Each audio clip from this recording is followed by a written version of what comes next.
There's a reason why some men control everything while others control nothing, and it has nothing to do with luck, talent, or fairness. 100 years ago, Niccolo Machiavelli revealed the brutal truths about power that the elite have used to dominate ever since. But here's what they don't want you to know.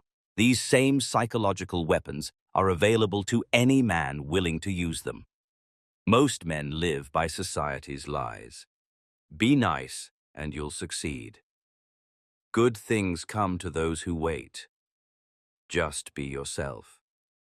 Meanwhile, the men who actually win live by completely different rules, darker rules, more effective rules.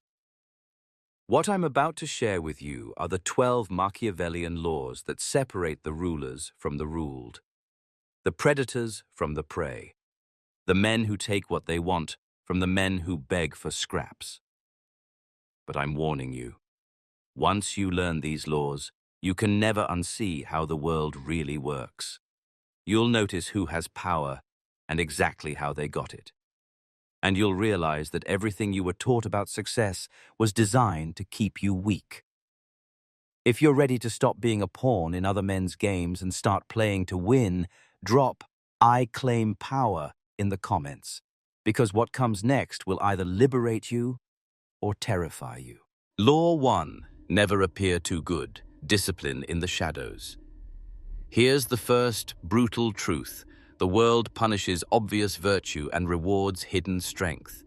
Machiavelli understood that men who openly display their discipline make themselves targets. Jealous colleagues sabotage them. Insecure friends undermine them. Society itself conspires to drag them down. But the truly powerful, they build their discipline in secret. While others sleep, they train. While others party, they study. While others complain, they prepare. Then, when opportunity strikes, they seem to succeed overnight. This is why you see mediocre men getting promoted while harder workers get overlooked. The mediocre man appears harmless. The disciplined man appears threatening. And in the game of power, perception is reality. Your discipline must be your hidden blade. Sharpen it daily, but never let others see you holding it. Let them think you're lucky, not lethal. Let them underestimate you while you systematically outmaneuver them. Remember, lions don't announce their hunt. They strike from the shadows. Law 2. Make others dependent on your focus. The average man scatters his attention like ammunition in a panic. He chases every opportunity, responds to every distraction, and wonders why he has no power. The Machiavellian thinks differently. He realizes that in a world of infinite distractions, focus becomes the ultimate weapon. While others fragment themselves across meaningless pursuits, he concentrates all his energy on one strategic target. But here's the key. Don't just focus for yourself. Make others dependent on your focus. Become the man who solves the problems others can't. Master the skills others won't. Know the information others don't. When you become indispensable in one specific area, you hold power over everyone who needs that area. This isn't about being helpful. It's about being necessary. And necessity creates leverage. Choose one skill that, if mastered completely, would make you irreplaceable in your field. Then become the undisputed expert. Make it impossible for others to succeed without you. Power flows to the focused. Comment: I become indispensable, and declare your focus area below. Law 3. Use adversity to eliminate enemies. Most men see setbacks as failures. Machiavellian men see setbacks as intelligence tests. They reveal who's truly loyal and who's secretly hoping for your downfall. Every crisis you face does you a favor. It forces fake allies to show their true colors. The friend who disappears when you're struggling, he was never your friend. The colleague who spreads rumors about your failures, he was always your enemy. The mentor who withdraws support when you stumble, he was only using you. But here's where it gets interesting. While weak men get bitter about betrayal, Powerful men get strategic. They use these revelations to rebuild their circle with only genuinely loyal people. They eliminate future threats by identifying them early. Your next setback isn't punishment, it's reconnaissance. It's showing you exactly who deserves your trust and who deserves your distance. The man who stands with you in your darkest hour has earned access to your brightest days. Never waste a good crisis. Use it to separate the wheat from the chaff in your personal network. Law 4. Control the rhythm of engagement. Consistency, in its truest form, is not simply a matter of keeping personal routines or demonstrating discipline. It is a deeper weapon, one of psychological warfare. To master it is to dictate not only your own behavior, but the emotional cadence of everyone who deals with you. When you seize control of the rhythm of engagement, you are not just managing communication. You are orchestrating the inner states of those around you. Every interaction becomes a stage where you decide the tempo, fast enough to overwhelm, slow enough to build anticipation, or silent enough to leave others second-guessing themselves.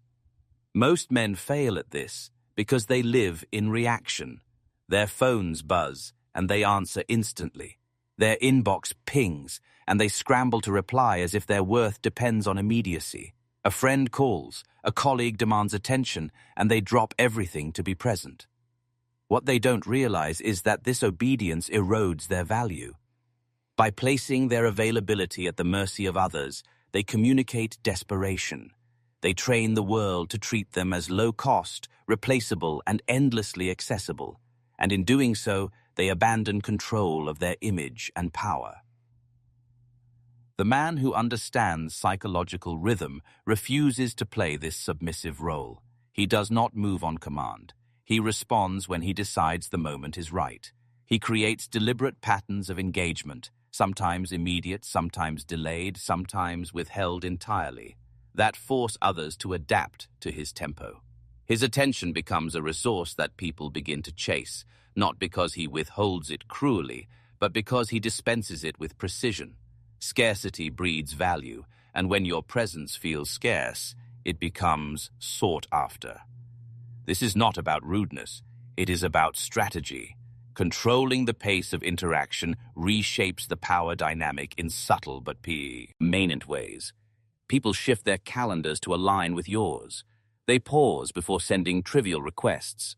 They hesitate before wasting your time, because you have trained them to see it as something rare. The man who is always available is never needed. The man whose time is protected is respected. Set boundaries. Guard your rhythm. Make your attention deliberate, selective, and precious. Law 5. Court solitude. Master secrets. There is a truth about power that few men recognize. Information is the rarest and most decisive currency. Money can be spent, status can be lost, opportunities can vanish, but the man who possesses superior knowledge always has leverage. Solitude is the vault where this wealth is counted and multiplied. In the quiet, away from the noise of constant distraction, you find the raw materials of influence, clarity, foresight, and hidden strategies. Most men squander their solitude by drowning it in entertainment, numbing their minds with endless scrolling, shallow conversation, and meaningless consumption. They treat their alone time as something to kill rather than something to cultivate. But the powerful understand that solitude is sacred. It is the time where victories are prepared long before they are ever seen. The disciplined man uses his solitude not to escape reality, but to bend it. He gathers intelligence on rivals, studies the shifting patterns of markets, watches human behavior with the cold eye of analysis. While others live day to day, reacting to whatever appears in front of them, he is already mapping out 3, 4, or even 10 moves ahead. His solitude becomes his war room, a place where plans are refined in silence until they are too sharp to resist when finally revealed. Yet solitude does more than sharpen intellect. It cloaks intention. When people do not know how you spend your private hours, when they cannot predict your routines or decipher your ambitions, you become an enigma. Mystery unsettles. People fear what they cannot categorize, and they hesitate before challenging what they cannot read. Predictability is a weakness. Visibility is vulnerability. The man who is constantly on display, broadcasting every action and thought, becomes easy to manipulate. His life is an open book, and open books are easily rewritten by others. But the man who vanishes into solitude, who cultivates projects and skills behind closed doors, who allows only fragments of himself to be seen, he becomes untouchable, dangerous. He holds cards no one else knows exist, and when the moment comes, he plays them with devastating precision. Guard your solitude as you would guard treasure. Build, study, sharpen, and plan in the silence. Let others wonder what you're hiding, what you're creating, what you're capable of. Your mystery is your shield, your weapon, your power. Law 6. Conserve energy. Strike decisively. Energy is not just the fuel that carries you through the day. It is ammunition in a war most men don't even realize they are fighting.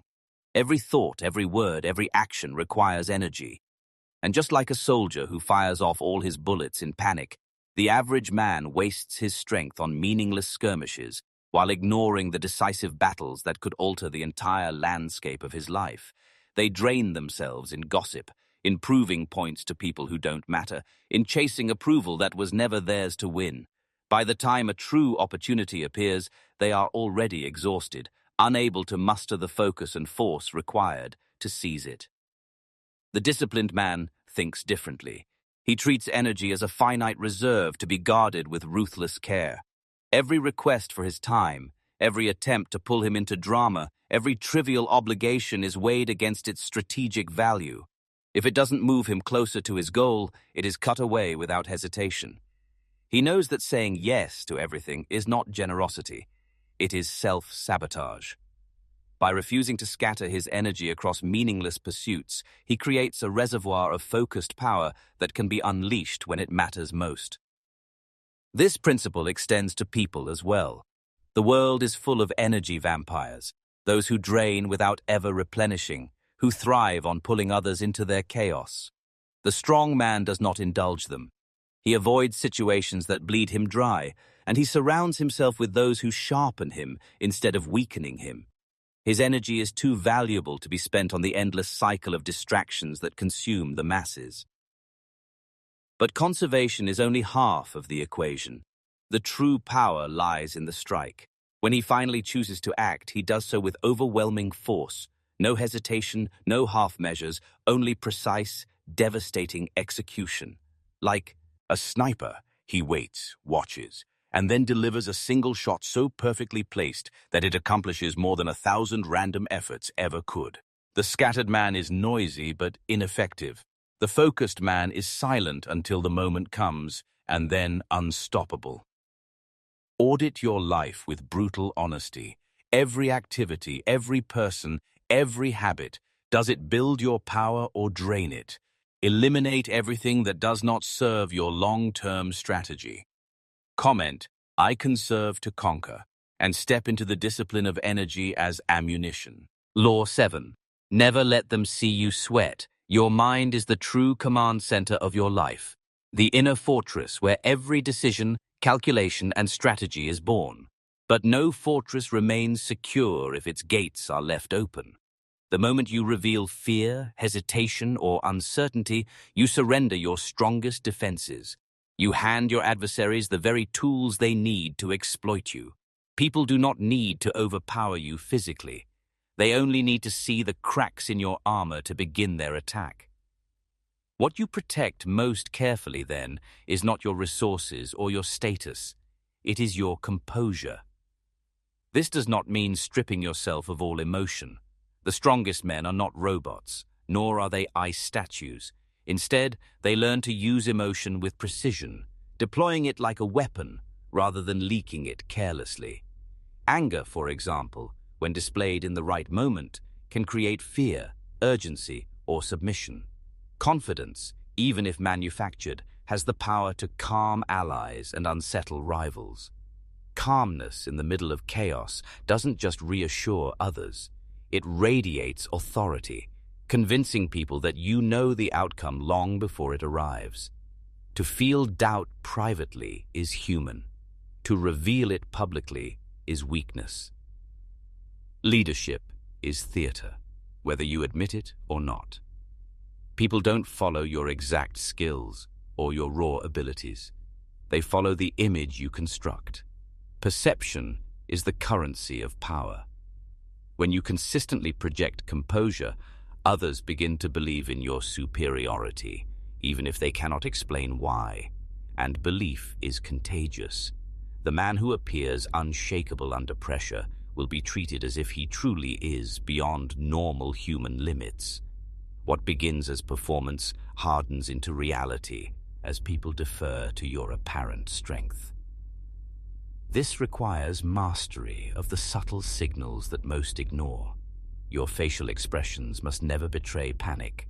Your body language must recur in upright, measured, and deliberate, even in moments of strain. Your tone of voice must be steady, firm, and unyielding, never allowing tremors of doubt to slip through. These details may appear minor, but they are the essence of psychological warfare. Never let them see you sweat. Even if storms rage inside you, your exterior must remain impenetrable. Law 8. Your body is your psychological weapon. Physical strength has always been more than muscle mass or aesthetics. It is not simply about how much weight you can lift, how defined your physique looks in the mirror, or how impressive your numbers are in the gym. It is about something far more primal, psychological intimidation. Long before you open your mouth, before you reveal your intelligence or demonstrate your skills, your body broadcasts a message. A powerful physique tilts the scale of perception in your favor instantly. In the silent war of presence, you have already won half the battle without speaking a single word.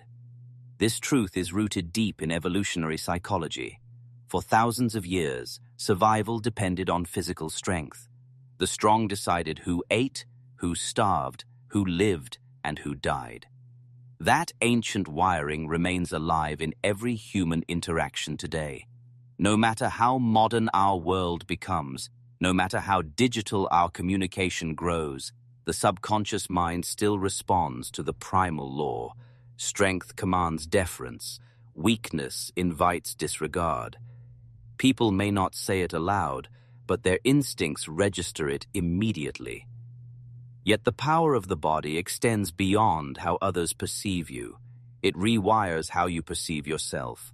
A man who trains his body to strength and resilience doesn't just look different, he is different. He occupies space with authority, holds eye contact with steadiness, and negotiates with an undercurrent of unshakable confidence. The way you carry your body influences the way your mind operates. When you feel physically strong, you think like a conqueror. When you are weak, you unconsciously broadcast submission. Consider the signals. The man with a frail handshake communicates uncertainty without uttering a word. The one who slouches announces defeat before entering any contest. His entire presence whispers, "Ignore me." Meanwhile, the man who has disciplined himself into forging a body of strength speaks silently through posture, gait, and gaze. His mere presence radiates authority. Others instinctively calculate that resisting him could come at a cost. He doesn't need to threaten. The threat is implied. Your physique is not vanity. It is armor, weapon, and statement all at once. Forge it until it becomes undeniable. Law 9. Build legacy, control the future. Short-term thinking is the mindset of peasants, men trapped in cycles of survival, constantly chasing the next meal, the next distraction, the next fleeting win. Kings think in decades, carefully shaping realms that last beyond their own reign. Emperors think in centuries, weaving dynasties and empires into the fabric of history itself. But the man who seeks true psychological power thinks in legacies. He does not ask, "What will I gain this week?" He asks, "What will still exist because of me long after I'm gone?" That question separates the transient from the eternal, the servant from the ruler. Every action you take today carries weight far beyond the present moment. Each decision either adds bricks to the empire you are constructing or chips away at its foundation. Every alliance you form is not just about convenience now. It determines whether your influence extends into the future or collapses at the edge of the present. Even the skills you choose to cultivate matter. Some multiply your power over time, compounding like interest. Others waste years of effort on nothing more than temporary relevance. The difference lies in vision. The truth about legacy is that it is not only about remembrance. It is not a statue or a story told when you're gone. Legacy is structure. It is machinery that operates even in your absence. It is the business that continues to expand when you step away. The disciple who adopts your methods and carries them forward. The principles you plant in others that become movements, shaping lives and decisions beyond your reach. Legacy is about systems, not sentiment. This requires foresight. You must train successors who embody your standards. You must create institutions that thrive independently of your daily presence. You must codify values into practices that can outlive you. Legacy is planting seeds of oak trees you may never sit beneath, yet knowing that one day entire forests will bear your mark.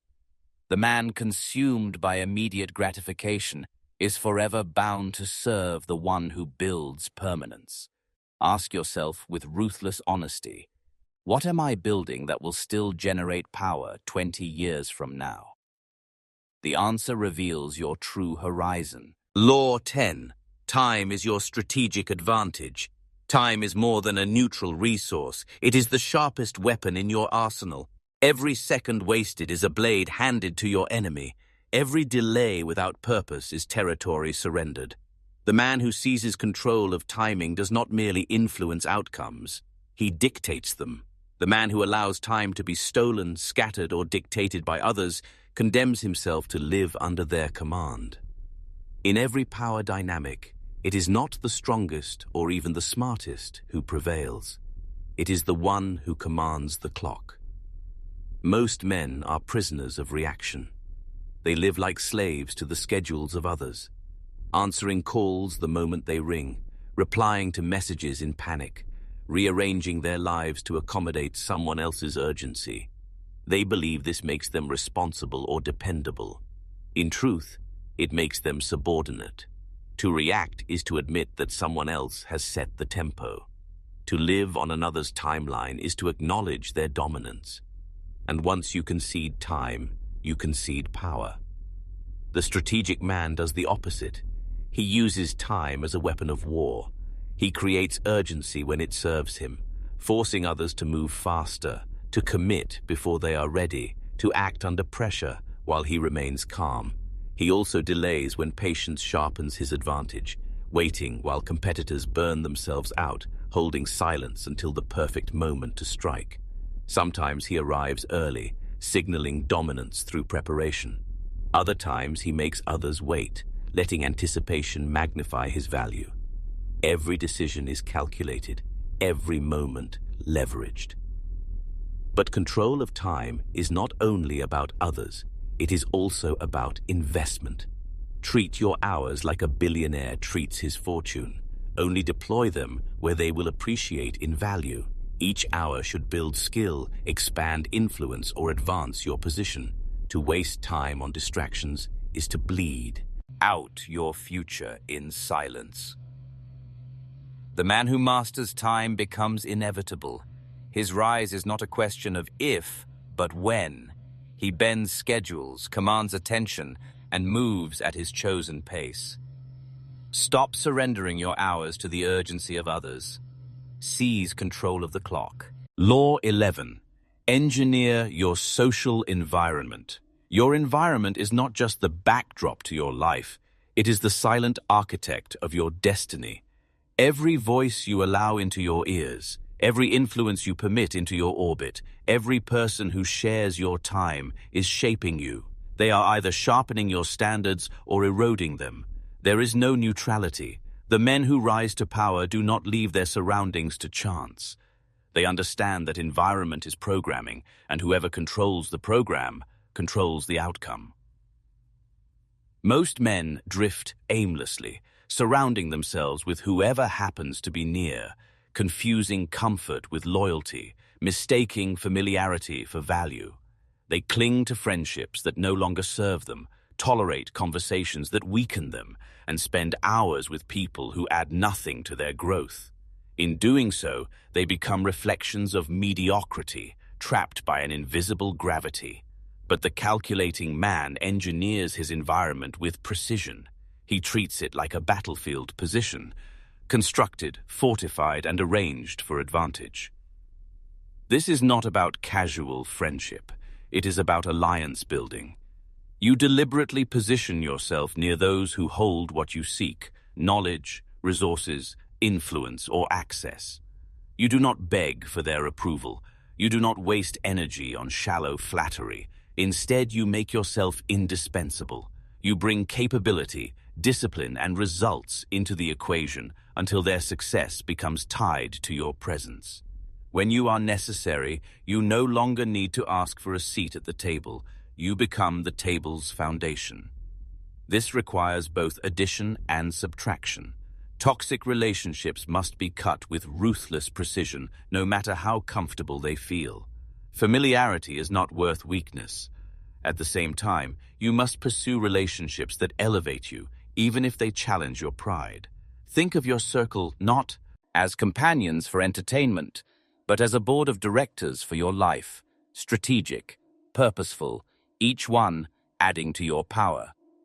Remember the rule: you are the average of the 5 people you spend the most time with. That average is either lifting you toward mastery or dragging you into mediocrity. Engineer your circles so the pull is always upward. Law 12. Become psychologically untouchable. This is the point where every law, every strategy, every principle converges into a single, undeniable truth.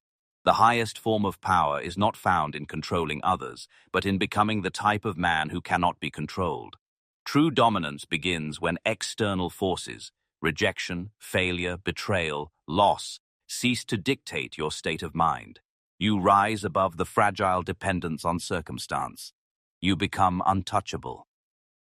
To be psychologically untouchable means your inner fortress is impenetrable. The storms of life may rage, but they cannot breach your walls.